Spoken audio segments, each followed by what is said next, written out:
Consider the following statements with regard to the responsible tourism project in Kerala.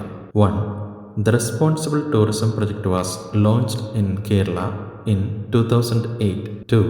Responsible tourism aspires to foster better economic benefits and the well-being of local people and communities. 3. This project focuses on three aspects: social, environmental, and economic. 4. In 2013, the Responsible Tourism Project in Kumaragam received the Ulysses Award. Which of the statements given above is or are correct? കേരളത്തിലെ ഉത്തരവാദിത്ത tourism പദ്ധതിയെക്കുറിച്ചുള്ള താഴെ പറയുന്ന പ്രസ്താവനകൾ പരിഗണിക്കുക. 1. 2008 ഉത്തരവാദിത്ത tourism പദ്ധതിക്ക് കേരളത്തിൽ തുടക്കം കുറിക്കുന്നത്. 2. പ്രാദേശിക ജനങ്ങളുടെയും സമൂഹങ്ങളുടെയും ക്ഷേമവും മെച്ചപ്പെട്ട സാമ്പത്തിക നേട്ടവും വളർത്തിയെടുക്കുക എന്നതാണ് ഉത്തരവാദിത്ത ടൂറിസത്തിന്റെ ലക്ഷ്യം. 3.